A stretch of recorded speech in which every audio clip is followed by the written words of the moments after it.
नमः। श्रीमद् भगवत गीता के चतुर्दश अध्याय की प्रथम कक्षा में सबका स्वागत है। हम पीछे 13 अध्याय को देख चुके हैं। तो पिछला जो संदर्भ चल रहा था, जब श्री कृष्ण जी महाराज अर्जुन को ये समझा रहे थे कि क्षेत्र क्या है और क्षेत्रज्ञ क्या है, और जो इन दोनों के भेद को समझ लेता है वह परम गति को प्राप्त हो जाता है।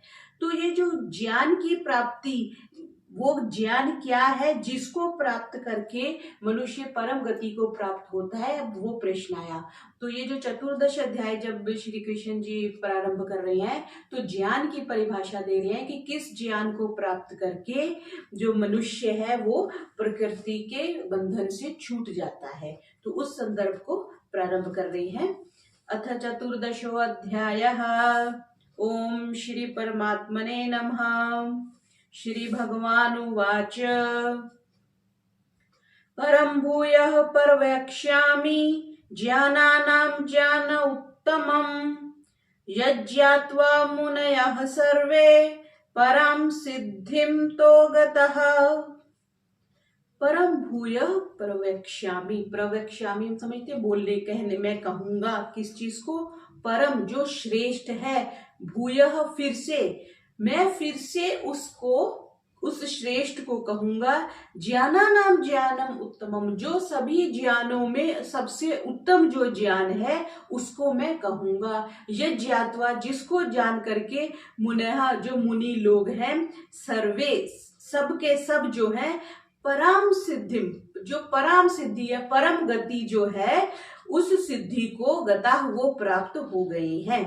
तो संपूर्ण ज्ञानों में से अब जो श्रेष्ठ ज्ञान है उसको मैं कहूंगा, ऐसा श्री कृष्ण जी कह रहे हैं। भूयः प्रवक्ष्यामि कहने के लिए, क्योंकि लौकिक भी बहुत से ज्ञान है और पारलौकिक भी बहुत से ज्ञान है। जैसे महर्षि दयानंद जी ने भी एक जगह लिखा है ना कि ज्ञान तो अनंत है, आप किसी एक फील्ड के मास्टर नहीं हो सकते। एक फील्ड के मास्टर तो हो सकते हैं लेकिन सभी फील्ड्स के आप मास्टर नहीं हो सकते। तो वही बात यहाँ पे श्री कृष्ण जी कह रहे हैं कि ज्ञानों में जो परम है और सर्वोत्तम है, जिसको पा करके इंजीनियरिंग करोगे तो इंजीनियर बनोगे, मेडिकल की पढ़ाई करोगे तो मेडिकल बनोगे, कॉमर्स की पढ़ाई करोगे तो कॉमर्शियल लाइन में जाओगे, वो उसका रिजल्ट है। तो यहाँ पे उन्होंने क्या कह दिया कि सबसे जो महत्वपूर्ण ज्ञान है, ज्ञानों में से मेडिकल, कमर्शियल, बिजनेस, जो भी और सारी फील्ड्स हैं, उन ज्ञानों में से जो सबसे उत्तम ज्ञान है उसको मैं बताऊंगा। उसका रिजल्ट क्या होगा? उसको पा करके जो सबके सब मुनि लोग हैं वो परम सिद्धि को प्राप्त हो गए हैं। तो उदाहरण देके कह रहे हैं कि तत्व का जो मनन करने वाला मुनि है, ऐसे मुनि लोग उस ज्ञान को प्राप्त करके परम गति को प्राप्त हो गए हैं। फिर अर्जुन से भगवान बोले कि सुन, जो ज्ञानों का है ज्ञान सुन उसके गुण। मुनि जिसको यह ज्ञान हासिल हुआ, कमाले फजीलत से वासिल हुआ। कमाले फजीलत मीन्स परम सिद्धि को वो प्राप्त हो गया इस ज्ञान को प्राप्त करने के बाद। आगे दूसरा, ज्ञानानाम ज्ञान उत्तमम, पीछे इन्होंने ये कहा, अब उसी के संदर्भ में आगे कुछ और बात कह रहे हैं। इदं ज्ञानम उपाश्रित्य मम साधर्म्यम आगतः सर्गे अपि नोपजायन्ते प्रलये न व्यथन्ति च।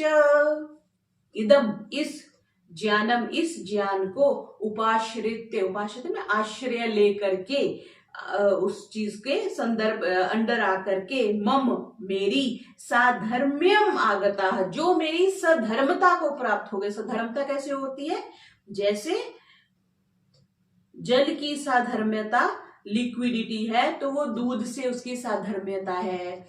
गोल्ड की साधर्म्यता, गोल्ड गोल्डन कलर का होता है, पीतल भी गोल्डन कलर का होता है। तो साधर्म्यता, जिसके धर्म समान है, लिक्विडिटी हो गई। ये वैशेषिक दर्शन का विषय है कि जो गुण होते हैं वो कैसे हैं, जैसे सूती कपड़ा और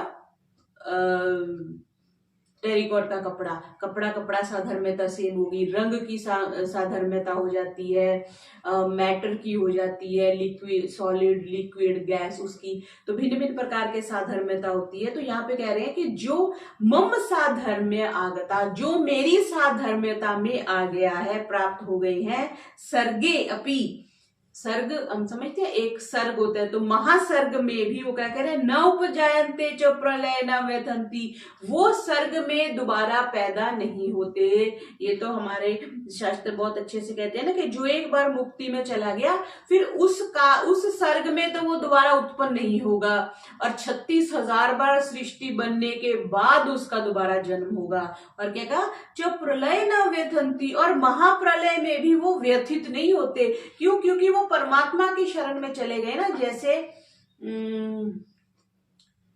एक वो सॉलिड सा, एक फैक्ट्रीज में एक चीज होती है, उस बड़े सॉलिड मैटर से बनी होती है, तो अगर बाहर कुछ भी हो जाता है ना तो उसमें सेफ रहते हैं। उसके लिए कुछ साइंटिफिक टर्म भी है कि उसमें जैसे कोई व्यक्ति चला जाए या उसमें जो सामान रख देते हैं वो सेफ रहता है, बाहर चाहे आग लग जाए कुछ भी हो जाए।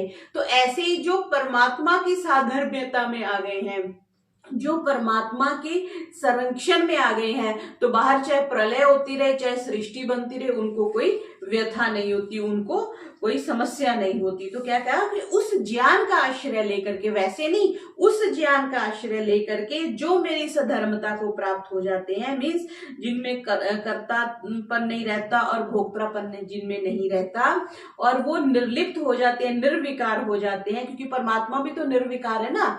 जैसे शरीर में परमात्मा भी है और आत्मा भी है, आत्मा तो भोगों से लिप्त हो जाता है और वो कर्तापन भी उसमें आ जाता है, लेकिन परमात्मा जो निर्विकार बैठा रहते हैं।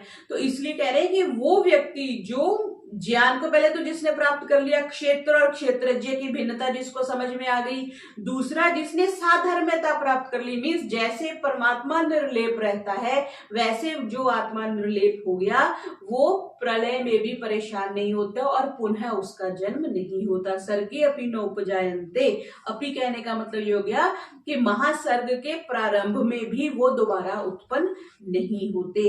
एक जो मत चलता है वो ये है कि मुक्ति होती है तो अनंत काल तक मुक्ति होती है, दोबारा उनका कभी भी जन्म नहीं होता। एक तो विचार वैचारिक दृष्टि से ये चलता है, दूसरा वैचारिक दृष्टि से ये चलता है कि कुछ काल के बाद, बहुत लंबे काल के बाद पुनः जो आत्मा है वो सृष्टि में आती है। तो यहाँ पे उन्होंने मुख्यतः ये कहा कि मेरे को साधर्म्य होना चाहिए, मेरे जैसा जो बन जाता है फिर वही मुक्त हो जाता है।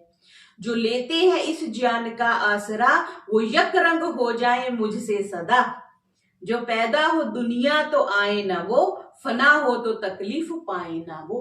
क्योंकि उनको कोई सृष्टि बनने से या प्रलय से कोई मतलब ही नहीं होता, इसलिए वो फ्री हो जाते हैं, जिसको कि हम नितांत मुक्त भी कह देते हैं। नितांत मुक्त भी, मुक्ति भी दो प्रकार की कही गई है, उसमें एक नितांत मुक्त शब्द भी आता है। आगे तीसरा देखते हैं। तो अभी इसमें ये कह रहे हैं कि पुनः उत्पन्न होने की क्या प्रक्रिया है, उसको तीसरे श्लोक में कह रहे हैं। मम योनि महद् ब्रह्म तस्मिन् गर्भं ददाम्यहम् संभवः सर्वभूतानां ततो भवति भारत। मम मेरी योनि, जहां से उत्पन्न होते हैं, उत्पत्ति स्थान कह सकते हैं। महद ब्रह्म, मूल प्रकृति के लिए शब्द आया महद ब्रह्म। तस्मिन गर्भम, उसके गर्भ में, ददाम्यहम् मैं, ददामी मैं देता हूं, अहम मैं देता हूं, क्या बीज को देता हूं। संभवः सर्वभूतानाम, उसी से ही उत्पत्ति होती है किसकी, सब भूतों की। ततो भवति भारत, इसी से क्या है उनकी, हे भरतवंश में जो उत्पन्न हुए अर्जुन, उसके लिए कह रहे हैं कि मेरी मूल प्रकृति तो मेरा मतलब योनि है, उत्पत्ति स्थान है, उसमें मैं जीव रूपी गर्भ का स्थापन करता हूं और सभी भूतों की, सारे प्राणियों की जो उत्पत्ति है उसी से होती है। तो यहाँ पे जो मुख्य शब्द एक आया वो है महद ब्रह्म आया। प्रकृति को महत भी कहा गया। और एक दृष्टि से देखिए तो सांख्य दर्शन का ये सब्जेक्ट है कि जो प्रथम वस्तु बनती है प्रकृति से वो महत बनती है। और परमात्मा के लिए भी ब्रह्म शब्द आया है तो महत ब्रह्म, प्रकृति को भी एक दृष्टि से ब्रह्म कह दिया गया है। अगले श्लोक में आएगा कि प्रकृति को हम माता कह देते हैं और पिता, परम पिता परमात्मा को हम पिता कहते हैं, हम परम पिता परमात्मा कहते हैं। लेकिन जहां तक हम बहुत से स्थलों पर हम माता भी कहते हैं परमात्मा को, लेकिन पिता ज्यादा कहते हैं। वेद में भी ज्यादा जो शब्द आए हैं वो पिता के संदर्भ में आए हैं। माता जो रेफरेंस आया वो प्रकृति के लिए आया है। तो यहाँ पे मूल प्रकृति को महत ब्रह्म कहा गया। महत मीन्स बड़ा और ब्रह्म, ब्रह्म के लिए शब्द महत का अक्षर भी बड़ा ही होता है, ब्रह्म भी बड़ा और महत भी बड़ा। जैसे हम कह देते हैं ना बड़ा बड़ा, बहुत बड़ा, किसी चीज को ऑथेंटिकेट करने के लिए 2 बार कह देते, तो यहाँ पे 2 बार कह दिया। सर्ग और प्रलय हम समझते हैं, ब्रह्मा का दिन और ब्रह्मा की रात्रि। तो अगर सृष्टि बनती है तो भी वो व्यक्ति परेशान नहीं होता, और सृष्टि जब प्रलय होती है तो भी वो परेशान नहीं होता, क्योंकि आत्माएं परमात्मा के संरक्षण में रहती हैं। शिकम है मेरी कुदरत कामला, जो मैं तुख्म डालूं तो हो हामला। यही है महद ब्रह्म असले हयात, के भारत इसी से हो कुल कायनात। उसी से कुल कायनात होती है। जब परमात्मा बीज डालते हैं प्रकृति में तब उससे सभी भूतों की उत्पत्ति होती है। आगे चौथा देखेंगे। चौथे में उसी से संदर्भ में कि शरीरों की उत्पत्ति का वर्णन है चौथे श्लोक में। सर्वयोनिषु कौन्तेय मूर्तयः संभवन्ति यः, तासां ब्रह्म महद्योनिरहं बीजप्रदः पिता। सर्वयोनिषु संपूर्ण योनियों में, कौन्तेय अर्जुन, मूर्तयः, मूर्तयः शरीर के लिए कहते हैं ना, मूर्ति, शरीर को मूर्ति भी कह देते हैं। संभवंती पैदा होते हैं, संभव होते हैं, या जितने भी जो मूर्तियां हैं, मीन्स जितने भी जो जीवों के शरीर हैं वो उत्पन्न होते हैं। तासाम उनका, उन सब की, महद ब्रह्म जो मूल प्रकृति है, तो योनि वो तो माता है, मूल प्रकृति माता है। अहम बीज प्रदा, मैं बीज देने वाला पिता हूँ, बीज स्थापन करने वाला मैं तो पिता हूँ। और ये जो प्रकृति है ये सभी प्राणियों की माता है। इसलिए तो धरती को भी हम माता कह देते हैं, धरती को माता कहते हैं, प्रकृति को माता कहते हैं। और एक तरह से जब हम पॉल्यूशन करते हैं तो वैसे ही कहते हैं ना, गंगा माँ के लिए जैसे कह देते हैं गंगा माँ का, अपने माता को परेशान नहीं करना चाहिए, पॉल्यूशन नहीं करना चाहिए। वही बात है, प्रकृति जो है वो हमारी माता है, तो हमें वो भाव प्रकृति के प्रति रखना चाहिए और परमात्मा के प्रति पिता वाला भाव रखना चाहिए। तो यहाँ पे बिल्कुल स्पष्ट है, ये सरल सा है। तो तासाम ब्रह्म महद योनि, उस 84 लाख योनियां, एक संदर्भ आता है ना कि सारे शरीर पैदा होते हैं, कितनी योनियां, पर असंख्य, महर्षि ने तो ये लिखा है असंख्य योनियां हैं। तो जितने भी जीव प्राप्त हो रहे हैं, जितने भी जीव उत्पन्न हो रहे हैं, तो वो मूल प्रकृति से उत्पन्न होते हैं। उस मूल प्रकृति के में जीव रूपी बीज का स्थापन करने वाला वो श्री कृष्ण जी कह रहे हैं कि वो परमपिता परमात्मा है। किसी पेट से कोई पाए जन्म, हो अर्जुन कोई शक्ल कोई शिकम। शिकम है महाब्रह्म मैं बाप हूं, के बीज इसमें मैं डालता आप हूं। तो परमात्मा ने अपने आप को पिता की वो दी है। जैसे सांसारिक दृष्टि से भी हम इसको सेटल कर सकते हैं। आगे 5वां, सत्वं रजस्तमः इति गुणः प्रकृति संभवः, निबध्नन्ति महाबाहो देहे देहिनम अव्ययम। सत्वम, सत्व के लिए कह दिया, रजस्तम, रजस के लिए, तम कह दिया, तम के लिए हमें पता है 3 गुण है, सत्व रजस तमस। इति गुणः प्रकृति संभवा, प्रकृति से उत्पन्न होने वाले ये 3 गुण है। निबध्नन्ति, ये बांध लेते हैं, गुण ये तो बांधते हैं हमें। महाबाहो, हे महाबाहो, हे अर्जुन, देहे शरीर में, देहिनम, देहिनम क्या हो गया, आत्मा होगी, देह को ये लोग क्या है ये जो गुण है बांध लेते हैं। अव्ययम अविनाशी को, जो ये है अविनाशी उसको ये गुण जो है शरीर में बांध लेते हैं। सत्व रजस और तमस ये तीनों जो गुण है ये शरीर में बांध लेते हैं। और ये तो हमें भी पता है इन तीनों गुणों से बंधा हुआ ही तो आत्मा है। परमात्मा प्रकृति से भिन्न है इसलिए वो बांधा नहीं जा सकता। लेकिन अब समस्या ये आ रही है कि ये आत्मा बंधता क्यों है, क्योंकि अपने कर्मों के कारण से बनता है। कुछ लोग सात्विक होते हैं, कुछ राज, आगे इसका संदर्भ आएगा, कुछ सात्विक होते हैं, कुछ राजसिक होते हैं, कुछ तामसिक होते हैं। तो जैसे जिन गुणों की अधिकता होती है वैसे व्यक्ति की प्रकृति बन जाती है। तो यहाँ पे कह दिया कि मूल प्रकृति को, आपने एक चीज नोट करी, पीछे महद ब्रह्म कहा, इसमें ब्रह्म मत कह दिया। निबनंती महाबाहो देहे देहिनम अव्ययम, 5वें में ये कह रहे हैं कि सत्व रजस तमस ये गुण प्रकृति से उत्पन्न हो रहे हैं। पहले सत्व रजस तमस महत बना, फिर महत से पूरी श्रृंखला बनी। तो ये तीनों गुणों को भी प्रकृति कह देते हैं और सत्व रजस तमस को भी प्रकृति कह देते हैं। तो यहाँ पे क्या कि ये तीनों गुण जो है अविनाशी देही को देह में बांध देते हैं। इसको हम ऐसे समझ सकते हैं कि जैसे वो बेड़ियां डल जाती है ना, पैरों में बेड़ियां डल जाती हैं, हाथों में हथकड़ियां डल जाती हैं। तो अब ये गुण तो 3 है, अब हाथ हमारे 2 हैं, तो कैसे बांधते होंगे? तो थोड़ा पिक्चराइज हम ऐसा कर सकते हैं कि दोनों सत्व रजस तमस, सत्व को हम गले वाला वो सोच सकते हैं, रजस ये हो गया, तमस ये हो गया। तो ये सत्व रजस तमस क्या करते हैं? देही को बांध करके रखते हैं। और प्रकृति की अधिकता भिन्नता, या सोचने का विषय है ना कि संसार में कितने व्यक्तियों की भिन्नता है। सभी के नाक एक से है लेकिन फिर भी भिन्न है, सभी की आंखें एक सी हैं फिर भी भिन्न है, सभी का शरीर एक सा है फिर भी भिन्नता है। तो भिन्नता कहाँ पे हो रही है? रॉ मटेरियल में ही तो भिन्नता हुई ना।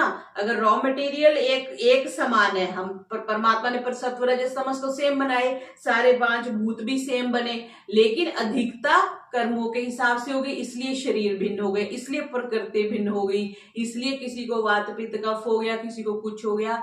तो सब कुछ सेम होने पर भी सेम नहीं है, यही परमात्मा की विडंबना है। तो यहाँ पे क्या कहा कि ये तीनों गुण ही, तो क्यों? क्योंकि मनुष्य जो है, आत्मा जो है स्वतंत्र होता हुआ भी पराधीन है। किसके पराधीन है? इन तीनों गुणों के। कई बार कहते हैं मुझे पता नहीं कैसे गुस्सा आ गया और मैंने ये घटना कर दी। गुस्सा कैसे आ गया? कि गुण बढ़ गए, रजोगुण बढ़ गया तो गुस्सा ज्यादा आ गया, सतोगुण बढ़ गया तो शांति हो गई, आलस्य आ गया, सारा दिन चद्दर लेके सोए रहे तो वो तमस बढ़ गया। तो मनुष्य जिस धन को अपना मानता है उस धन के जैसे घटने बढ़ने पर हमारे पे असर होता है, वैसे ही मनुष्य इस शरीर को अपना मान रहा है, आत्मा इस शरीर को अपना मान रहा है, और शरीर में इन गुणों की उतार चढ़ाव होने से वो अपनी हानि या अपना लाभ समझता है। ईश्वर अंश जीव अविनाशी, ऐसा तो कहते हैं ना, ईश्वर अंश जीव अविनाशी, चेतन अमर सहज सुख राशि। जो चेतन है वो सुख को प्राप्त करता है, वो गुणों से बंधता नहीं है, लेकिन जो देही है वो इस शरीर में बंध जाता है। लेकिन फिर क्या कहा? निबनंती महाबाहो देहे देहिनम अव्ययम, जो आत्मा है वो अविनाशी है, उसको ये बांध लेते हैं। जो अविनाशी नहीं होता तो फिर तो वो भिन्नता हो जाती ना, तो फिर तो हमें टाइम पीरियड रखना पड़ता, 50 साल के बाद ये आत्मा छोटी हो जाएगी, बड़ी हो जाएगी, या उसमें फेरबदल हो जाएगा। मतलब परमात्मा ने बड़ी व्यवस्था से सृष्टि पूरी बनाई है कि आत्मा सेम रहेगी। जैसे मैंने कल कहा था कि तांबे की तार तो सेम रहेगी लेकिन प्लास्टिक का रंग बदलता रहेगा, चाहे आप लाल वायर ले आओ, चाहे ब्लैक ले आओ, चाहे आप हरी ले आओ, लेकिन बीच में वो सेम रहेगा, तभी हम उसकी रिकोटिंग भी कर सकते हैं। तो ऐसी परमात्मा ने व्यवस्था करी, हम सिर्फ जो परमात्मा ने बनाया उसकी नकल कर रहे हैं बहुत छोटे स्तर पर। नमूदार माया से हो 3 गुण, सतोगुण रजोगुण तमोगुण ये सुन, जो है लाफना रूह तन में मकी, ये गुण कैद करते हैं उसको वही, ये गुणों ने ही उसको कैद करके रखा हुआ है। अब तीनों गुणों में से सत्व गुण का जो स्वरूप है वो अगले 6ठे श्लोक में बता रहे हैं। तत्र सत्वं निर्मलत्वात् प्रकाशकम् अनामयम् सुख संगेन बध्नाति ज्ञान संगेन च नघ। तत्र उन गुणों में से क्या है, सत्वम जो सत्व गुण है, निर्मलत्वात् वो निर्मल होने के कारण, प्रकाशकम प्रकाशक होने के कारण, अनामयम वो आरोग्य कारक है, आरोग्य देने वाला है जो सत्व गुण है, सुख संगेन बदनाती और वो सुख के प्रति आसक्ति होने के कारण, ज्ञान संगेन और ज्ञान के प्रति भी आसक्ति होने के कारण, अनघ अर्जुन के लिए अनघ शब्द आता है कि जिसने कभी पाप नहीं किया उसके लिए अनघ शब्द कहा कि पाप रहित अर्जुन उन गुणों में से जो सत्व गुण है वो स्वच्छ होने के कारण, शांत होने के कारण, सफेद होने के कारण, प्रकाश होने के कारण वो निर्विकार है वह, और सुख की और ज्ञान की आसक्ति के कारण ये देह को बांध देता है। क्योंकि सुख तो हर एक आत्मा चाहती है ना, सुख भी चाहते हैं हम, ज्ञान भी चाहते हैं। सुख और ज्ञान की इच्छा होने के कारण सत्व गुण हमको इस शरीर में बांध करके रखता है। अगर हम ज्ञान की इच्छा छोड़ दें और सुख की इच्छा छोड़ दें, फिर हम हम सत्व के बंधन से छूट सकते हैं। ये भी तो बंधन ना, हम किससे बंधे हुए हैं, हम जी मैं अपने बेटे से बंधा हुआ हूँ, बेटे की शादी हो जाए फिर मैं वानप्रस्थ ले लूंगा और संन्यास ले लूंगा। तो हम किससे बंधे हुए थे, बेटे से बंधे हुए थे। लेकिन फिर थोड़े दिनों बाद हम पूछते हैं तो नहीं जी पोता हो जाए फिर मैं संन्यास ले लूंगा या वानप्रस्थ ले लूंगा। तो जैसे हमारे बंधने के रीजंस चेंज होते रहते हैं वैसे आगे देखेंगे, कभी हम सतोगुण से बन जाते हैं, कभी रजोगुण से बन जाते हैं, कभी हम तमोगुण से बन जाते हैं। तो लेकिन जब हमारी समाधि की स्थिति होती है तब हम इन तीनों से ऊपर उठ जाते हैं। सुख संगेन बदनाती, ज्ञान संगेन, दोनों बता दिया। अंतःकरण में सात्विक वृत्ति होती है तो कोई विकार नहीं होता, तब हमें एक सुख मिलता है। जो छोटी समाधि का सुख है वो सतोगुण का सुख होता है। तो इस समय साधक के मन में ऐसा सोचता है कि बस ऐसी शांति बनी रहे, बस मैं बैठा ही रहूं, कोई डिस्टरबेंस ना हो, कोई मुझे उठाए ना, ऐसा मन। तो ऐसी जो सुख शांति और निर्विकारता जो हमें अच्छी लगती है वो सतोगुण की है। तो इसलिए सतोगुण के कारण तो हम बंधे हुए हैं, हमें पता ही है। सतोगुण की फितरत है पाकीज़ा नूर, न ऐब इसमें अर्जुन न कोई कसूर। करे रूह को शौके राहत से कैद, करे रूह को जौके दानिश का सैद। शौके राहत होता है सुख हो गया, और रूह को जौके दानिश, दानिश मंदाए खुद अल्लाह की थी, दानिश कहते हैं ज्ञान को। करे रूह को जौके दानिश का सैद, वो ज्ञान के कारण से सतोगुण से हम जो है, हम मीन्स जो आत्मा है वो शरीर से बंधी हुई है। सातवां देखेंगे अब, रजोगुण की व्याख्या इसमें कर रहे हैं। रजो रागात्मकम विद्धि तृष्णा संगम समुद्भवम तन्निबध्नाति कौन्तेय कर्म संगेन देहिनम। कितनी सुंदर व्याख्या करी कि जो रजा है, जो रजोगुण है, रागात्मकम, वो राग होने से, राग होता है ना, मेरा फोन मेरे पास होना चाहिए, मेरा चीज मेरे पास होनी चाहिए, राग। तो रजोगुण जो है वो रागात्मक है, विद्धि ऐसा जानो। तृष्णा संग, तृष्णा के प्रति आसक्ति, तृष्णा होती है, अब गाड़ी चाहिए, अब फोन चाहिए, अब रोटी चाहिए, अब चाय चाहिए, कुछ कुछ चाहिए, जो तृष्णा है हमारी। तत् निबध्नाति, वो बांधता है।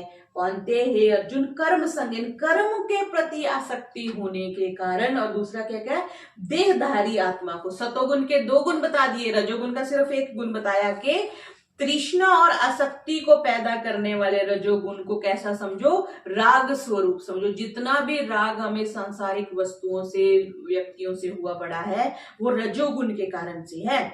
और क्या, कर्म संगेन, कर्मों की आसक्ति जितनी भी होती है वो रजोगुण के कारण से होती है। रजोगुण ना हो तो हम बैठे रहे, हम उठे ही ना, हम जाते हैं, उठते हैं, फैक्ट्री जाते हैं, ऑफिस जाते हैं, सारे कार्य करते हैं, घर की सफाई करते हैं, सारी गतिविधियां करते हैं, तो वो रजोगुण के कारण से करते हैं।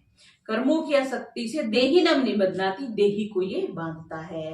तो सतोगुण के दो बता दिए, ज्ञान के कारण से और सुख के कारण से। रजोगुण का सिर्फ एक बताया, कर्मों के प्रति आसक्ति होने के कारण से ये बांधता है।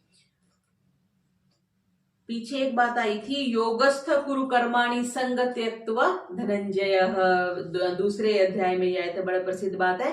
तो आसक्ति को त्याग करके, तभी कृष्ण जी बार बार कह रहे कर्तव्य कर्म के पीछे जाओ। किसको त्यागो? संग त्यक्तेन संग त्यक्त्वा धनंजय, ऐसा कुछ दूसरे अध्याय में एक श्लोक आया था।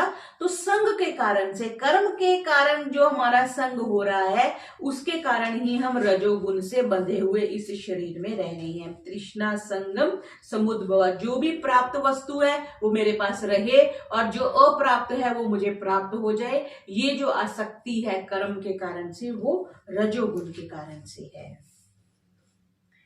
रजोगुण की फितरत है जज्बात की, है संगत का शौक किसको और तिश्नगी। यह ज़ौके अमल का बनाती है जाल, करे रूह को कैद कुंती के लाल। ये रूह को कैसे कैद करती है? क्योंकि अगर ये गुण ना हो, एक बार मैंने किसी से प्रश्न किया था ये, कि अगर हम ये कहते हैं रजोगुण नहीं होना चाहिए, तमोगुण नहीं होना चाहिए, सतोगुण नहीं होना चाहिए, तब हम मुक्त हो जाएंगे। अगर ये तीनों गुण ना हो ना, तो आत्मा टिके भी ना। आत्मा अगर शरीर में टिकी हुई है, हम जिंदा हैं, तो इसीलिए कि ये तीनों गुण हमारे अंदर हैं। अगर ये तीनों गुण हमें बांध के, निबधनाति, क्यों शब्द बार बार प्रयोग कर रहे हैं? बांध के रखा हुआ है। जैसे हम कुत्ते को जंजीर के साथ बांध के रखते हैं और जंजीर को हम खोल दे, कुत्ता भाग जाएगा। बस ऐसे ही है, इन गुणों ने भी हमें बांध के रखा हुआ है। ये गुण जिस दिन हमें छोड़ देंगे, प्राण छोड़ देंगे, हम भाग जाएंगे, शरीर से निकल जाएंगे। तो कितनी सुंदर बात है कि वो क्या बोला, करे रूह को कैद कुंती के लाल, इन्होंने कैद करके रखा हुआ है आत्मा को। ये हमारा 7वां हुआ। अब 8वें देखते हैं। अब तमोगुण की व्याख्या कर रहे हैं। तमस्त्वज्ञानजं विद्धि मोहनम सर्वदेहिनां, परमादालस्य निद्राभि तन्निबध्नाति भारत। तमोगुण के लिए कह दिया, तमोगुण को तू क्या जान? अज्ञानजम, अज्ञान से उत्पन्न। जितना भी अज्ञान है, हम कितना अज्ञान है, हमें ईश्वर के बारे में कुछ नहीं पता, हमें प्रकृति के बारे में कुछ नहीं पता। वो सुना है ना, वो एक साइंटिस्ट ने कहा, बहुत विद्वान था, बड़ी पुस्तकें लिखी, बड़ी खोजें करी, लेकिन वो कहता है कि मैं तो इतना अथाह ज्ञान का समुद्र है कि मैं समुद्र किनारे बैठ के बस सीपियां ही गिनता रहा हूं। मेरे पास कोई ज्ञान नहीं है, ज्ञान तो इतना अनंत है। तो यहाँ पे भी कह दिया कि जो ज्ञान है ना, इसको अज्ञान मानो। किसको? तमोगुण को। विधि जान ले मोहनम, ये भ्रम में डालने वाला है। मोहन, श्री कृष्ण जी का नाम भी एक मोहन है ना। सर्वदेही नाम, सर्वदेहधारियों में प्रमाद और आलस्य, जितनी भी हम लापरवाही करते हैं ना, किसी को कुछ ये काम नहीं किया, दिमाग से निकल गया जी, याद ही नहीं रहा, तो वो तमोगुण के कारण से होता है। लापरवाही, आलस्य और निद्रा के द्वारा तत्निबध्नाति है अर्जुन, ये उसको बांधता है। किसलिए बांधता है? तमोगुण के कारण से। जो भी हमारा देहधारियों को मोहित करते हैं ना, मोहित हो जाते हैं, तभी तो हमें ये चीज चाहिए, वो चीज चाहिए।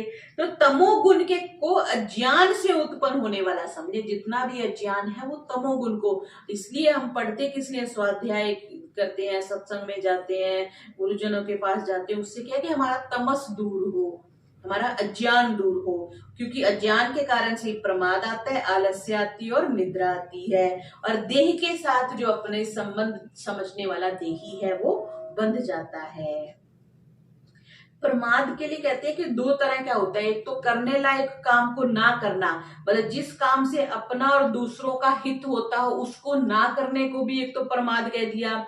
दूसरा इसको ये कहते हैं कि ना करने लायक काम को करना, मतलब जिस काम से अपना और दुनिया का अहित हो रहा है, ऐसे कर्मों को करना भी प्रमाद में आता है। इसको भी तमोगुण के कारण से ये होता है। ऐसे ही आलस्य भी दो प्रकार का होता है कि एक तो हो गया निकम्मे बैठे रहना, कोई भी काम नहीं करना, और दूसरा क्या है कि निद्रा के पहले जैसे शरीर भारी हो गया या आंखें भारी हो गई, सिर दर्द करने लग गया, तो वो भी एक तरह से आलस्य आता है। शक्ति का ना रहना, जिसको हम कह देते हैं क्षीणता का होना।